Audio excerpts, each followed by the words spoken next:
Okay, so some of the questions coming through. I like this one. I mean, let's take it outside of financial services. We can come back to that again.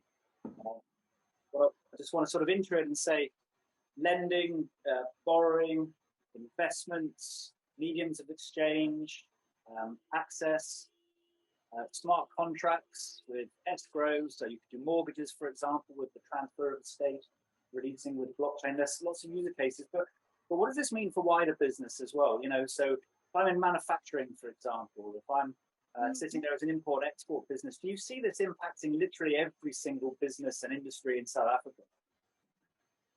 Everywhere. You know, one of the no-brainer business cases for blockchain is supply chain and trade finance. Why? Let me explain. First, let me start with supply chain. Let me take the example of a producer that plants tomatoes. Then it has to sell it to someone, an intermediary, that takes it in a truck to the market. Then in the market, it gets sold to the different retailers. Then the retailer brings it to the supermarket, and then they sell it. That producer and all these other parties get paid 3 months after the goods are sold. Then you can go and Google it and study the business cases of retail companies. That is unacceptable because in the blockchain, everybody can see in the mobile phone the moment the tomatoes are harvested, how they put into the truck, how they transfer to all the parties. It's remember, it's the single version of the truth. And then with a smart contract, you say to the smart contract, when the tomatoes are given to the producer that is going to distribute it in the market, the farmer gets paid. When the goods are sold in the market, the intermediary producer gets paid. When the goods are sold in the till, everybody should get paid. So no more waiting, no more the check is in the post, no more phone calls, no more Excel spreadsheets. The blockchain records the complete audit trail, immutable, transparent. Using your cell phone, you can access this information. And therefore, track and trace is like the most no-brainer concept for the blockchain. Then you have trade finance. What is trade finance? Import-exports. As we know, when someone is going to export goods, let's say from China, it requires a letter of credit that will give him the finance, trade finance, the finance to produce the goods so that it can be exported.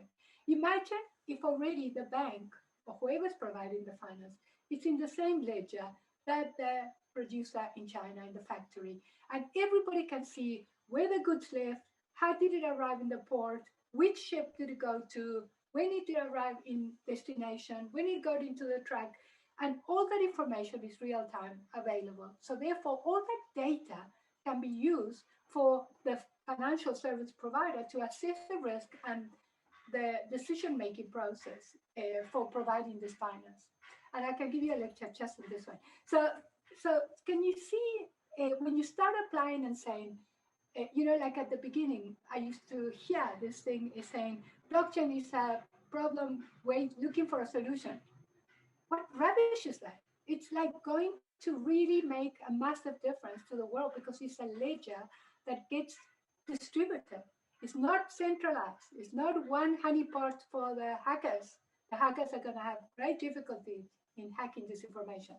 And you can decide, remember, this is the internet, and you're going to decide how many nodes, how many versions of, you know, copies of the ledger around the world you're going to have. And you can, you know, we realized at Consensus that we started with the internet of value, Ethereum, but then enterprises felt more comfortable with the intranet, private permission. So now we're building private permission ecosystems, but they are all integrated into the big internet whenever they want to move to the big mainnet. We call it the mainnet. So there are millions of examples, and when you're ready, I'll tell you the story about the asset side.